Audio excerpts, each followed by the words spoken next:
1 Petrus pasal 3 ayat 1 sampai dengan ayat 22. Demikian firman Tuhan. Hidup bersama suami istri. Demikian juga kamu hai istri-istri, tunduklah kepada suamimu, supaya jika ada di antara mereka yang tidak taat kepada firman, mereka juga tanpa perkataan dimenangkan oleh kelakuan istrinya. Jika mereka melihat bagaimana murni dan salehnya hidup istri mereka itu, perhiasanmu janganlah secara lahiriah, yaitu dengan mengepang-ngepang rambut, memakai perhiasan emas, atau dengan mengenakan pakaian yang indah-indah. Tetapi perhiasanmu ialah manusia batiniah yang tersembunyi dengan perhiasan yang tidak binasa, yang berasal dari roh, yang lemah lembut dan tentram, yang sangat berharga di mata Allah. Sebab demikian caranya perempuan-perempuan kudus dahulu berdandan, yaitu perempuan-perempuan yang menaruh pengharapannya kepada Allah. Mereka tunduk kepada suaminya, sama seperti Sarah taat kepada Abraham dan menamai dia tuannya, dan kamu adalah anak-anaknya. Jika kamu berbuat baik dan tidak takut akan ancaman, demikian juga kamu hai suami-suami, hiduplah bijaksana dengan istrimu sebagai kaum yang lebih lemah. Hormatilah mereka sebagai teman pewaris dari kasih karunia, yaitu kehidupan, supaya doamu jangan terhalang. Kasih dan damai. Dan akhirnya hendaklah kamu semua seia sekata, seperasaan, mengasihi saudara-saudara, penyayang dan rendah hati.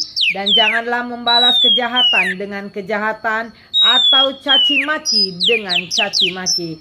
Tetapi sebaliknya, hendaklah kamu memberkati, karena untuk itulah kamu dipanggil, yaitu untuk memperoleh berkat. Sebab siapa yang mau mencintai hidup dan mau melihat hari-hari baik, ia harus menjaga lidahnya terhadap yang jahat dan bibirnya terhadap ucapan-ucapan yang menipu. Ia harus menjauhi yang jahat dan melakukan yang baik. Ia harus mencari perdamaian dan berusaha mendapatkannya. Sebab mata Tuhan tertuju kepada orang-orang benar, dan telinganya kepada permohonan mereka yang minta tolong. Tetapi wajah Tuhan menentang orang-orang yang berbuat jahat. Menderita dengan sabar. Dengan siapakah yang akan berbuat jahat terhadap kamu? Dan siapakah yang akan berbuat jahat terhadap kamu jika kamu rajin berbuat baik? Tetapi sekalipun kamu harus menderita juga karena kebenaran, kamu akan berbahagia. Sebab itu janganlah kamu takuti apa yang mereka takuti, dan janganlah gentar. Tetapi kuduskanlah Kristus di dalam hatimu sebagai Tuhan, dan siap sedialah pada segala waktu untuk memberi pertanggungjawaban kepada tiap-tiap orang yang meminta pertanggungjawab dari kamu tentang pengharapan yang ada padamu. Tetapi haruslah dengan lemah lembut dan hormat, dan dengan hati nurani yang murni, supaya mereka yang memfitnah kamu karena hidupmu yang saleh dalam Kristus menjadi malu karena fitnaan mereka itu. Sebab lebih baik menderita karena berbuat baik, jika hal itu dikehendaki Allah, daripada menderita karena berbuat jahat. Sebab juga Kristus telah mati sekali untuk segala dosa kita, Ia yang benar untuk orang-orang yang tidak benar, supaya Ia membawa kita kepada Allah. Ia yang telah dibunuh dalam keadaannya sebagai manusia, tetapi yang telah dibangkitkan menurut roh.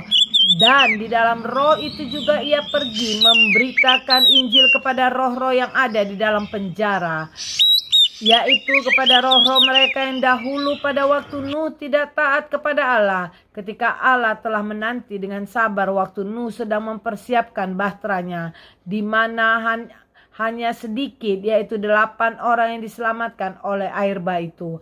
Juga kamu sekarang diselamatkan oleh kiasannya, yaitu baptisan. Maksudnya bukan untuk membersihkan kenajisan jasmani, melainkan untuk memohonkan hati nurani yang baik kepada Allah oleh kebangkitan Yesus Kristus yang duduk di sebelah kanan Allah setelah ia naik ke sorga sesudah segala malaikat, kuasa dan kekuatan ditaklukkan kepadanya.